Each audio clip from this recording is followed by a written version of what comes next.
Now, take a look at this. This cell phone video here captured the moments a truck fell onto a home. This is the aftermath of that fire. You can see the tanker is destroyed, basically. This accident happened in the area of the I-69 Finish Line project, and NDOT confirms this crash happened on new pavement. So you can see some of the damage here. Well, you might want to sip and savor your next glass of wine. That's as costs are only headed up as local wineries battle supply chain issues. People several miles away reported seeing debris just like this in their neighborhoods. Tonight, IDEM and the EPA are monitoring air quality.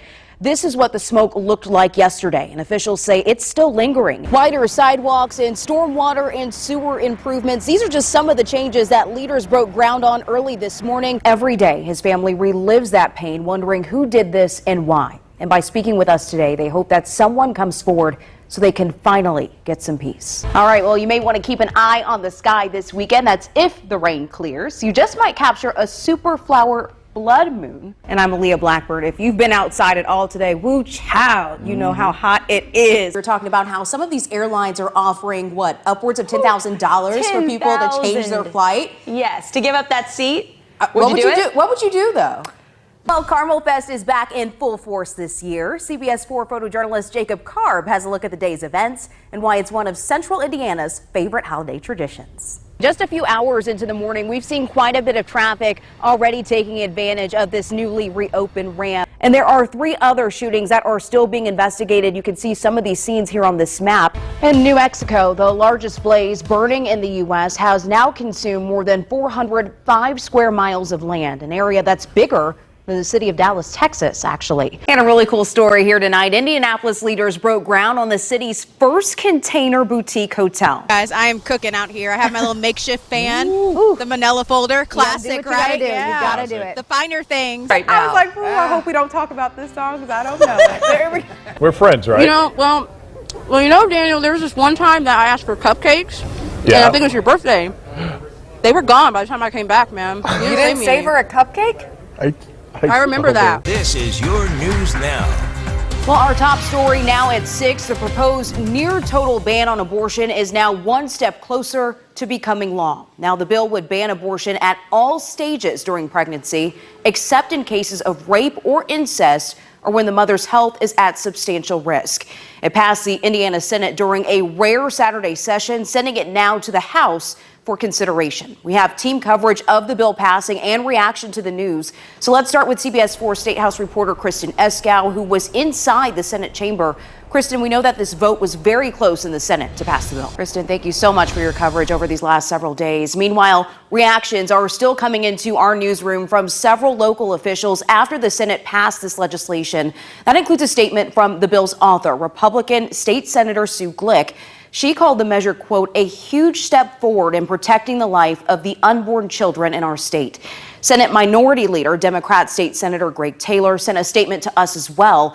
He said the Republicans are, quote, taking critical health care from women. He went on to say that he will, quote, continue fighting for women and Hoosiers for the rest of this special session and beyond. And IU Health is also among many reacting to today's passing of Senate Bill 1. In a statement, it said their priority is to ensure, quote, physicians and patients have clarity when making decisions about pregnancy. It went on to say the bill could impact the state's healthcare industry by deterring physicians seeking to live and practice healthcare in Indiana. Now, outside the chambers today, several hundred pro-abortion rights protesters showed up to make their voices heard. CBS 4's Max Lewis continues our team coverage at the State House for us. And Max, how are people reacting to the passage of this bill?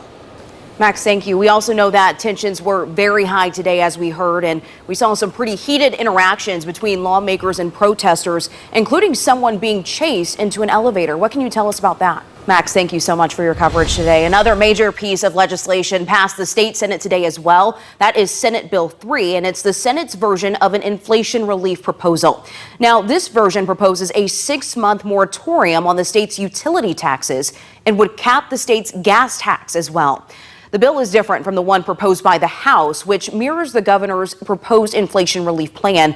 We spoke to the governor recently about the plan, and he said $225 payments are the quickest way to get relief to Hoosiers. Now you can read a breakdown of the proposed inflation relief bills along with the rest of our coverage of what's happening at the State House over on our website. That address is cbs4indy.com.